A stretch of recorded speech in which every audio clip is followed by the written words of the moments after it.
Hello there everyone and welcome back to 5-9 Gaming. I'm Waffles the Asian Yenber, and let's talk about Overwatch 2 and the news we got from Blizzcon. Now the first thing I want to just quickly go over, just so everyone knows, there was no information about a release date, so we're still kind of in the dark on that front.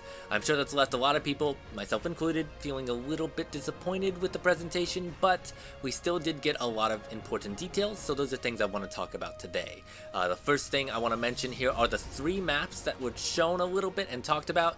They mentioned Rome, New York, and India. Rome having like kind of ancient structures being refixed, put into the game, and it looks really beautiful, so I'm really excited for Rome.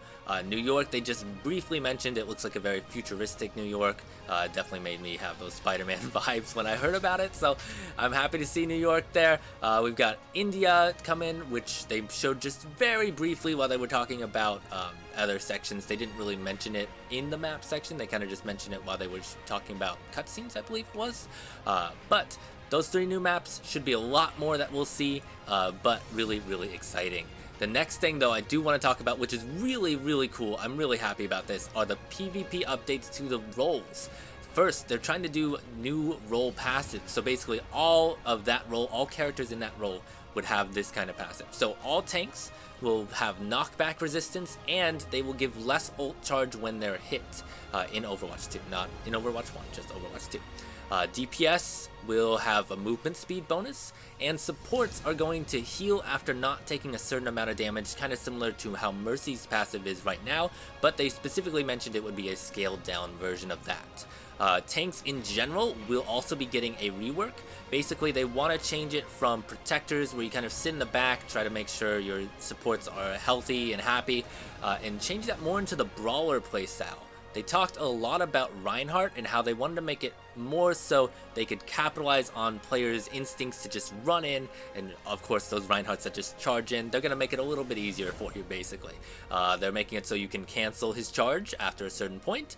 You'll also be able to steer his charge a little bit easier so you can use it more aggressively, and you'll also get 2 of the hammer shots that you're able to make. I forget the name of it right now.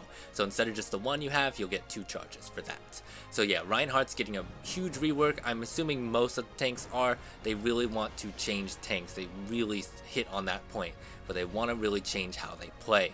The other really important thing that I think we should mention here though is the talent skill tree. Now, I don't know if this is going to be PvE only. It could also be in PvP, but it might just be a PvE thing. I think that if it is in PvP, it'll be really cool, but basically you'll be able to customize your character, change how certain skills work, decide what points you want to invest into which skills, and it's going to be really interesting. It's similar to like Borderlands, I would say, with the different skill trees. They showed Reinhardt with 3 different types of playstyles, so you could invest in each of those and change how you want to do that. They also gave a specific example of Soldier 76 doing what they called the snowplow playstyle. Basically, they made it so his biotic field can follow him as he moves, and it can also push away enemies. So they showed on screen, he's moving around, and then there's little pulses coming out of his biotic field that pushed enemies off the side. So I think that could be really interesting, especially if we could see that in PvP, not PvE. Trying to do, they sound so similar, so it's a little bit hard sometimes. But yeah, I would like to see it in PvP. If you guys would, please let me know down below. There's some other cool stuff as well. They're adding weather effects. They mentioned how in Overwatch 1 they have the sandstorm on some of the maps, and they really wanted to work a little bit more with that. So we're going to get things like blizzards that will hype up. They'll get even stronger throughout the match. It might just be in PvE, but I could see it in PvP as well. They also are going to be having a night and day type thing for their hero missions. So if, let's say, you're going into one of the areas at night, I think they mentioned Nimbani at night, you might want to bring like a Widowmaker or a Hanzo who would be able to see those characters, the enemy characters, where they are, where their locations are, and it makes it a little bit easier for your team if you carry one of those. So you'll want to consider the weather and consider the time of day when you're picking your hero heroes for the hero missions. Other things that are important, they also are changing how the null sector enemies are. Basically, some of the feedback they got from the last BlizzCon was that the null sector enemies for PvE were a little boring, not really fun, so they are trying to fix that up. They've added special enemies in there as well. I believe I have some of the names here. Oh, there's the little silver chickens. I think they call them slicers. Those are little small guys. They also have a lot of other people, like there's this lady that will pull you in. It feels very Left 4 Dead-esque, I think, with some of how the special zombies will come. It feels very much like that, but for Overwatch. You also have another one that's kind of like a bomber, where it'll walk very slowly and the bomb sounds will keep ticking up, and then eventually it'll open up and it'll try to explode. So you really want to be on top of that, as well as just being on top of all of the special enemies in general. They also changed some of the effects as well, so like there'll be some more knockback, parts of their weapons will fall off. There's one type of enemy that if you hit it, it's still going to keep coming at you, crawling, again, a la Left 4 Dead zombies. So I think it should be very interesting to see what they do with that. As well as they also mentioned with the cutscenes that they're going to be adding like branching dialogue depending on which characters you bring. Obviously right now in some of the Overwatch maps, if you bring certain characters together, they'll have certain dialogues, but you'll see that in full cutscenes for some of the hero missions. So that should be really cool. I know that's one of my favorite things about Overwatch as well, is just hearing those interactions, hearing more about the lore and everything.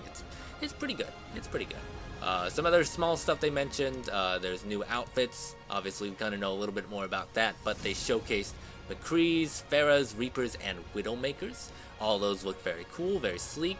They were trying to make it all kind of more techy, I think is the word they used, but there are some characters they had a little bit of trouble with. For example, McCree, they didn't want to make him too advanced, so you can see him hopefully on screen here.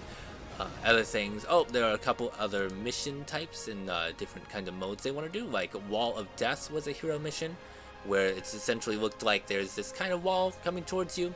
You just need to keep moving and survive. Other things here, they mentioned that the payloads might have multiple routes. So if you were on King's Row was the example they gave. There's a other path with a closed door right now.